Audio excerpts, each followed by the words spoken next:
Muito bem. Vamos ver um outro item que intitula-se Juventude e Velhice.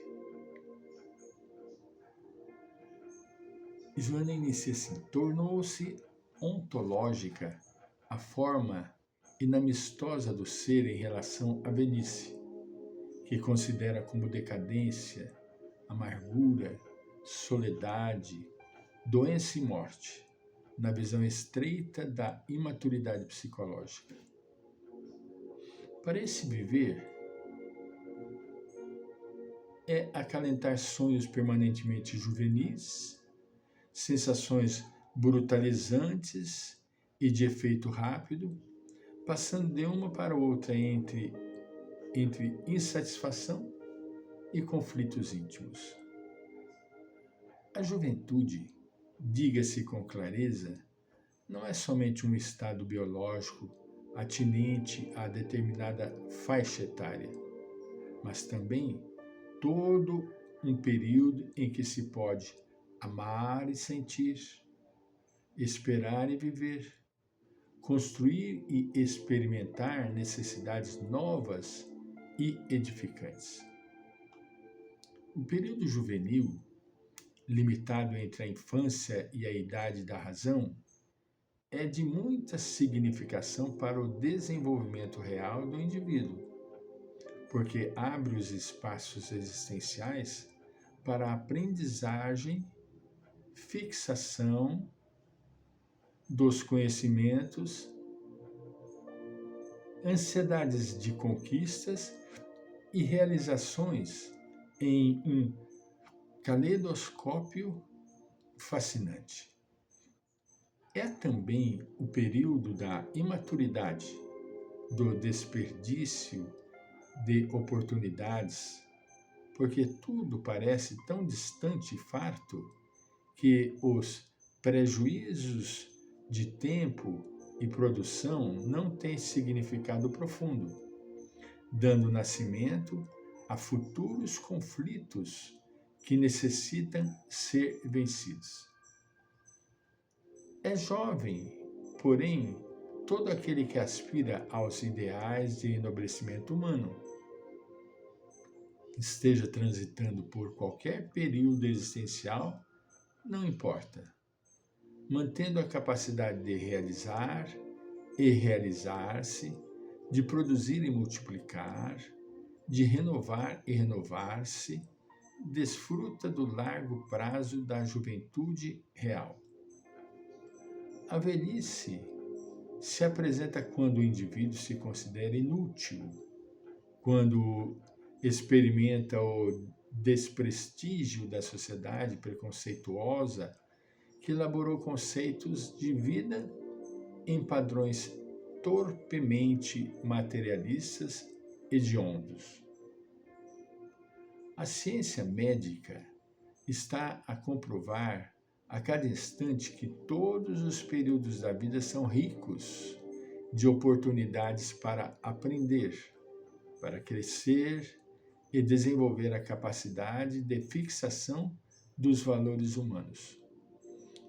Os conceitos ortodoxos dos limites para o início da velhice, quando surgem os sinais de decadência orgânica, estão totalmente ultrapassados. Nesse contexto, a mente é fator importante que gera energias incessantes num ou noutro sentido, de forma positiva ou destrutiva, e enquanto se pode pensar com autoestima e confiança, os limites impostos pela idade desaparecem, para facilitarem a continuação da existência enriquecedora. Assim também, quando o jovem se deixa abater e passa a pensar destrutivamente, encarcera-se nos porões da decadência psicofísica e degenera.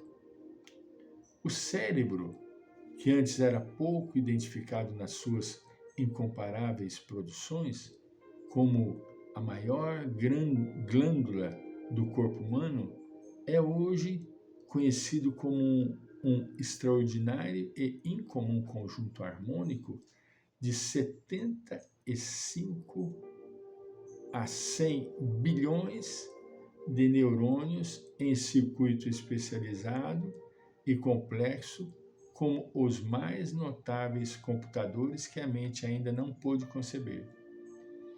Suas enzimas cerebrinas, globulinas e outras secreções comandam as reações de todo o corpo, trabalhando pela vida física e psíquica.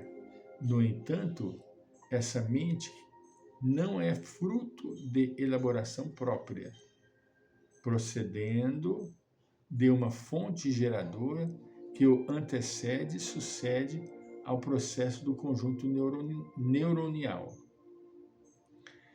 Pesando, em média, 1,3 kg, absorve oxigênio em quantidade expressiva, 20% de todo aquele que necessita o corpo total.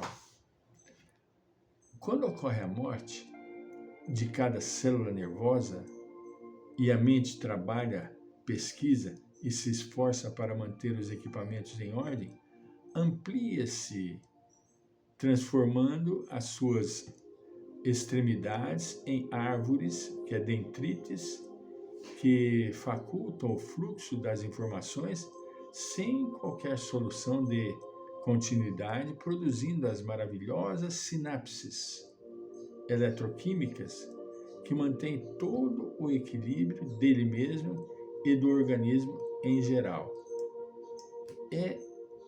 O cérebro ainda não foi completamente descoberto. Eu já citei para vocês, vou novamente citar porque vem a calhar. Se nós fôssemos construir um computador que comportasse todos os arquivos que o cérebro comporta, teria que se construir um computador de 40 quilômetros cúbicos.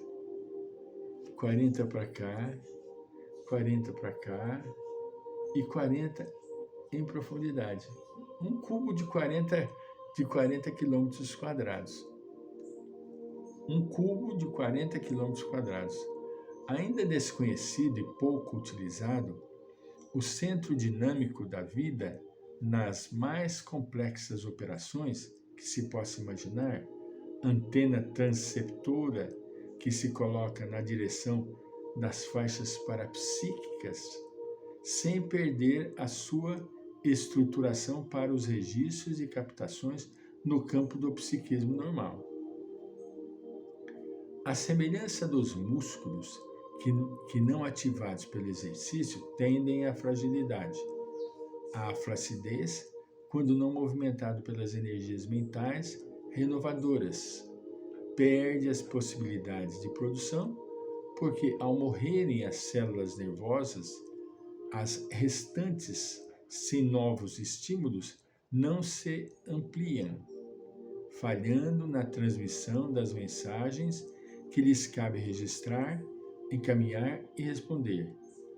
Durante milênios, permaneceu quase desconsiderado da ciência, havendo sido estudado e descoberto praticamente por Gall, médico anatomista, pai da frenologia, como Lamarck, o fora do transformismo.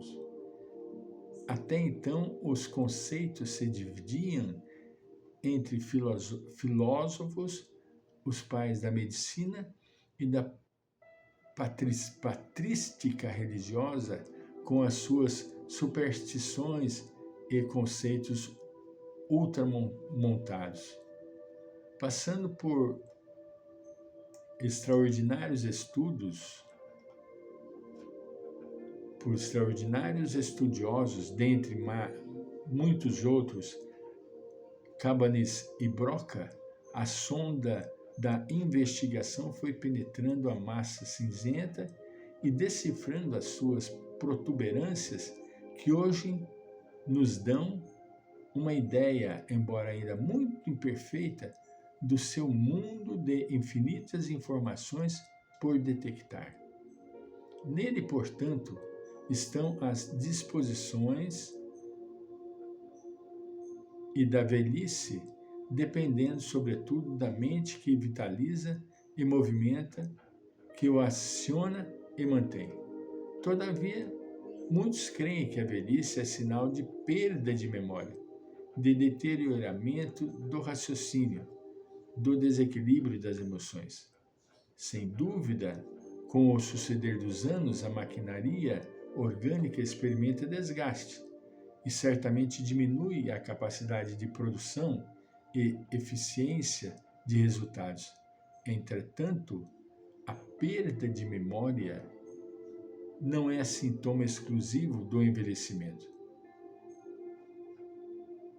porquanto muitos fatores contribuem para essa ocorrência em qualquer idade, como as enfermidades sutis, quais sejam as infecções urinárias, as intoxicações por medicamentos, a depressão, o mal de Alzheimer e outros. O importante desse modo é o estado psíquico do indivíduo, que lhe determina qual a fase em que se encontra e lhe apraz permanecer, se na juventude, que se alonga, ou na velhice, que lhe chega precocemente. De extraordinário resulta a ação do trabalho nesse comportamento, facultando o prosseguimento dos deveres, dos estudos, das buscas e realizações novas, sem fadigas nem justificativas de impossibilidade para crescer e permanecer jovem. Sempre será momento de crescimento, sempre. Voltaremos.